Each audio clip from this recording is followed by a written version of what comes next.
Welcome back, YouTubers, to another TNA Impact Wrestling show review with us, the Dynamic Dudes, as you all know us, we are the British Fist. Good Jing. Mr. Parkin here in this corner. Sitting with me in this corner, it's none other than the Right and Honourable Professor NJ. What's up? Subscribe above, like this video, and comment any thoughts you have on this TNA Impact Wrestling show down in the comment section below. Make sure you contact us in the link in the description box below. Yes, and one thing you should do as well is connect to us on Google+, because there will come some point where we will use the live stream feature using Google Hangouts, and we'd love for you guys to be part of that and to get as many people part of it as we can. It's something we're looking forward to doing, live streaming, NJ, if we can get that sorted. Well, thank you very much for the people who inspired us, gave us the idea to do this, and also where I was going with it is that we can do so much on this. Live YouTube videos, Q&As, reactions, anything could happen here, but we need your support, so join us on Google+. Yeah, however you do it. I don't really know how it works, but however we do it, we'll figure out some way of doing it. So this was open fight night for TNA as we move slowly into No Surrender, where the Bound for Glory series ends, and yeah, we had Sting plus the whole of the roster, including Aries, Angle, and AJ, opening up the show. Sting calls out James Storm, who we found out last week wasn't the leader of the AcesAnd8's. We got the "We want Hogan," but they were saving that for a backstage segment, brother.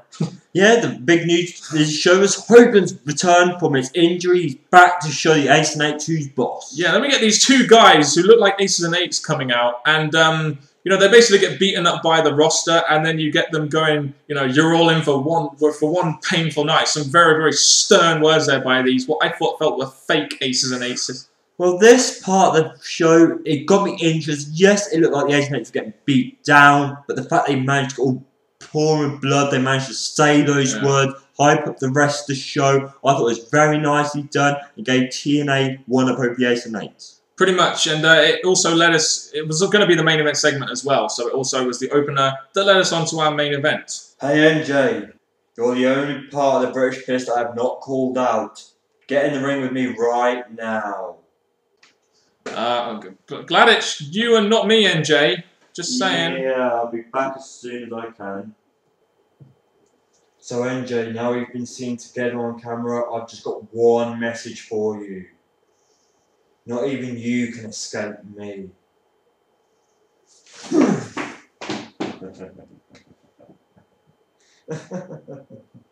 Dude, you're right, man. That was scary. Bloody hell. I'll say this, though. At least you didn't get attacked like me. You don't know how it feels to get attacked by Terminator Energy. You just got, what, flinched a little bit? It felt like he was taking my soul. The fact that he stood there, looked me direct in the eyes. Oh my gosh. You're one of the lucky ones, NJ. I'll just say that. For now. Shall we move on to the review then? Because Terminator NJ, just go. Just leave the review. Right, there we go. We're going to start off again. So in the next segment, we've got Miss Teschmacher calling out none other than Tara. Basically saying that she wants to see if she can beat Tara, the person that was her mentor and was the person who basically trained her in the ring to be the kind of, you know, superstar she is now for the knockouts. And the way I look at this, it was very nicely done. It warmed up something that I'm hoping is going to become a feud for some pay-per-view. But when I saw this straight away, I thought, oh, this can be a one-off special, one-off match. And it's going to go probably to Madison Rain to get a rematch at the pay-per-view. But I really hope more comes from this, because the way they performed, it definitely got me wanting to see more. The only downfall was the length. I think it was 3 minutes. I think it may be because they're probably going to tease some kind of feud. I'll be interested to see where they go with this, especially because Tara gets the win. I thought that they would make Teschmacher go over here, but Taryn Terrell's the referee. Do we really give a shit? I don't even know who she was, but no. Tiffany in WWE. She's the one that fucked up Drew's career, so we're against Taryn Terrell here at the British Fist. But Tara gets the victory. Interested to see where they go from here. I think it's a real big match that they could do if they really play out this feud between Tara and Teschmacher. Even Tara and Mickey James. Even Mickey James and Teschmacher would be a good feud right now. Well, the two things I want to say about this. Number one, the finish was nicely done. The way you just pin her down, it was like, I'm winning this. And the other thing is, even if they were going to be a feud, I really don't think they should hug each other, smile at each other, wink at each other. I just thought they should maybe have like, no, I can't believe I lost to you. I should have won this. And then that could have been a feud. So I was kind of thinking, is that it? Just it teased like a one-off match. We're not feuding, are we? Not much. Does that mean we can hug? We should do. Yeah, let's hug. Yeah. That's how united the British Fist are, isn't that right, NJ? In the next segment, we had AJ Styles versus Rob Van Dam versus Robert E in a Bound for Glory series match. I think Pope was supposed to be in this one, but he got injured at the hands of AcesAnd8's, man. But yeah. Because the thing about this match is the way that Hogan set up, you're all going to be in the ring just so you're all together. So if the AcesAnd8's do come, you're there to protect each other. And then this match, Robert E in it, okay. You didn't really thought this match, he's against two of the best. There's no way in hell he's going to win. Rob Van Dam, a guy that puts no one over. Bam, we've got a winner here. Rob Van Dam does not put anyone over. But he doesn't mind putting Robbie E over. What the fuck is going on right now? He doesn't put Magnus over at the pay-per-view or the Impact, but then he puts Robbie E over. Another thing, why does Robbie E win this match? I mean, it was a good match for what it was, even with Robbie E in there, but why does Robbie E win? I don't know. I don't know, and plus AJ allowing all this to happen. I really thought, like, we all thought that AJ was going to be this one that's going to climb straight to the top. Maybe still will, but giving Robbie E a win over the two big guys, I really thought, why are you booking Robbie E so strong when going into the Bound for Glory series? We thought he was going to be the one to give the bigger guys a quick win, a few points here, a few points there, but it looks like they're giving Robbie E too many points. That count out win as well. But I have a theory about AJ Styles about in the BFG series, which I'll go on to when we get to a later segment. But for now, we had Jeff Hardy calling out Robbie T to the ring for that whole thing that happened last week with him putting through a table. Hardy wins in about 2.5 minutes. I really don't care, but what I'll say quickly about this is Robbie T should be a single wrestler. There we go. Probably so. I guess you're giving Jeff Hardy some vengeance over what happened 2 weeks ago on the Go Home show to the Hardcore Justice pay-per-view. I guess that's what they were trying to do. I'm surprised they didn't put Jeff Hardy in a BFG series match. They might as well have just done that. Would have meant a little bit more than this one. Really? I don't know. Yeah. We then get to the paternity test. Because we found out last week that AJ Styles had won the match, which meant that he was definitely going to get a paternity test. Not like he could have just got one anyway. So we get AJ Styles coming out, saying that he's sorry about this crap. You're sorry? Yeah, because we had to sit through it. Then you have Kaz and Daniel coming out saying that AJ is selfish and that he's all about himself. And I was thinking to myself during the segment, can we not get to the paternity test already? And they were kind of going on, much like I'm going on right now. In comes Claire Lynch's lawyer, and turns out, NJ, it was blackmail all along, because I didn't see this one coming. And apparently they spiked, basically worked together to frame AJ, and they spiked his coke. Who would have thought that? It's like a mystery, isn't it? Oh my god. Really? TNA, with the tweaks they've done for this storyline, it's stupid. They've tweaked at the very beginning, which I don't think they should have done. They've tweaked at the end to finish it, and I'm like, this has been a horrible storyline. TNA, you really thought this was interesting. I'm glad Claire Lynch is gone and out of the world now. Hopefully she's found a plane that's gone out of the country or wherever she's gone, just away from here. This segment, this storyline, absolutely sucked. Glad it is over, and this is where it comes. This is where my theory in AJ Styles comes. I think they are setting up AJ Styles to win the Bound for Glory series. You want to know why? Well, it's generally because I think AJ and Aries was teased at an earlier point in the year. I also think now they've ended this storyline. They freed Kaz and Daniels up to defend their tag team championships against maybe Chavo and Hernandez. So that leaves AJ, who's not involved in this AcesAnd8's storyline necessarily. Maybe he's going to win the BFG series to go against Aries. What do you think to that? Well, let me put a plus onto that if I was going to agree with you. Yeah, go with us. At the next pay-per-view, it's going to be Daniels versus AJ at the next pay-per-view, because they've now finishing up the storyline with the Claire thing. We've got one more pay-per-view before Bound for Glory, so I think they're going to probably have the finish-off match between AJ and Daniels once again. I think they finished it now. I can't see where they can really go with this, so now we should really concentrate on AJ and the Bound for Glory series. I don't know, we'll see how they go, but what do you think? Do you think AJ Styles is now being set up to win the Bound for Glory series? Now they've ended this storyline probably sooner than what? Bound for Glory, when we thought they were going to probably end it? I'm quite interested in someone else other than Mr. TNA going against Austin Aries, but AJ to put Austin Aries over would be something big for him, but I was still hoping for someone like Samoa Joe or someone, but it could go down AJ quite simply. I'd love to see the match. It would be a very good match. I would really like to see that in what will be the main event of Bound for Glory. So yeah, so Hollywood Hulk Hogan returned on the edition of Impact tonight, not in an in-ring segment. Surprised that Hogan returned in a backstage segment, knocking out 3 of the AcesAnd8's in one go with a baseball bat. And oh my gosh, this really frustrated Terminator MJ. When he saw this, he thought, Hogan, you might be immortal, but I'm going to finish you. And I just thought, Hogan, you've set yourself up to a whole load of trouble, and I don't think this is the end.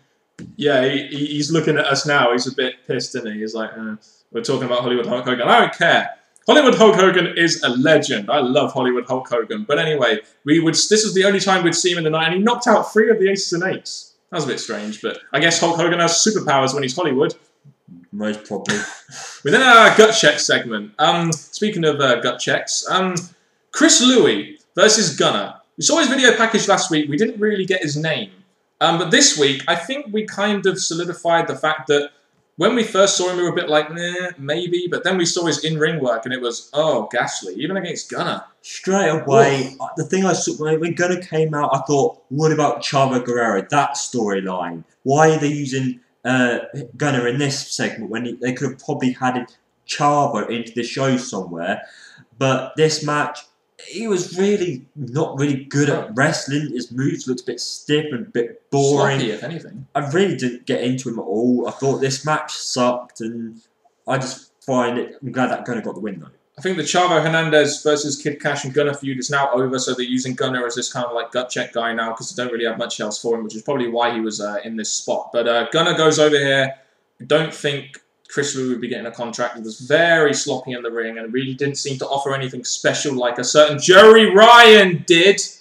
Yeah, exactly. And, you know... I haven't got much to say about this. No, Mr. Anderson versus Bully Ray was next in a Bound for Glory Series call-out match. Mr. Anderson, this was his last BFG Series match, and I guess he thought he'd fight a Bully. And these two have had history. Remember that great match they had at Bound for Glory in the Philadelphia Street Fight? I was looking forward to this one. Very good. And the way that he did this, Anderson put Bully Ray over in before calling him out, called him out, and this was a very good match. A match I wanted to see. Bully Ray, my favourite in TNA, and then we have Anderson, who used to be my favourite before his booking all sloppy. Yeah. The match went about 12.5 minutes. Pretty decent match for what it was. Anderson gets the 7 points, but he is not in the top 4. And this is a little issue here with the psychology. He's 10 points behind. If he gets 10 points, he will be in the top 4 joint. So why didn't you go for the submission? Just putting it out there. That's all. If you were gonna be realistic about this, he would have gone for the submission and tried to get the 10 points. That's just my feeling on this. I guess they didn't want to make Bully Ray tap out Anderson. Probably so. Who really knows? Anderson was never going to make the top 4 anyway. So we're interested to see who will make the top 4. Samoa Joe, James Storm, AJ Styles, and Bully Ray. That's who I've got getting the top 4. Main event time, as I belch out. In the main event, we always knew it was going to be Aces and 8's, didn't we? The Aces and 8's dominated the show to the point where we didn't really see Austin Aries as a welterweight champion. He just seems to be like a pawn in this bigger storyline, doesn't he? I think that's one thing that's definitely really happened lately, isn't it? Aries has all of a sudden just drifted off into pretty much nothing with this whole Aces and 8's thing. He hasn't really been standing out like I really thought TNA would make him do when he won the title. That's very true. We talk about follow-ons. We didn't really get to see the Rude thing, what actually came from Rude after his no-speaking, walking out thing last week. So the fact they missed out this week and got onto the Aces and 8's, it shows the importance, I think, of what's important at the time, but Aces and 8's over Rude. Yeah, I mean, you've got basically Aces and 8's storyline, Bound for Glory series, and then Austin Aries. And I think Rude will be gone for maybe a month to take some time off and then return, and will face James Storm at Bound for Glory, and they'll do it from No Surrender. That's what I think. They might have Rude costing Storm at No Surrender or something, maybe to let AJ Styles win it. Maybe, who really knows? But we get onto this main event segment.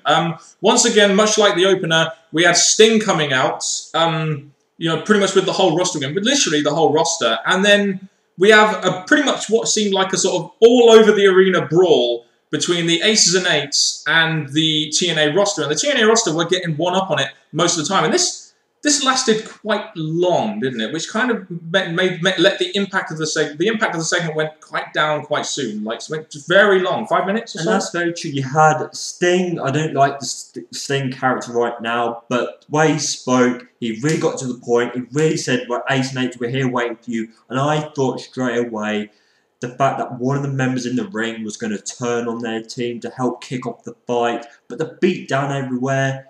TNA looked really strong at the Aces and 8's, and for that moment in time, I thought, you're meant to be making Aces and 8's look like this dominant team that will take out anyone. Yes, they've been doing attacks in the previous weeks, but this was the big fight of them all, and I was really hoping the Aces and 8's were going to come up with these plans to come out on top quite quickly. And they did indeed. More and more kept coming out. They outnumbered the TNA roster, but they got to a point at the last minute of the show where they isolated Austin Aries, pretty much beat on the World Heavyweight Champion. So apparently, according to their Twitter, their plans have changed from all these other guys to now Austin Aries. So they're targeting the World Heavyweight Champion, which is a nice way of making Aries stand out, even though he's part of this storyline and not part of his own storyline. But then down comes Bully Ray. And as soon as Bully Ray comes down, they flee the ring, much like they did with James Storm. So that's kind of like putting doubt, like, is Bully Ray the leader of the AcesAnd8's or whatever? And then they escape on motorbikes. I thought that was a real nice way to end the show. Like, that's very good. Bully Ray coming out again. They're really hyping up Bully Ray. For the last few weeks, it's been his name, his name, his name.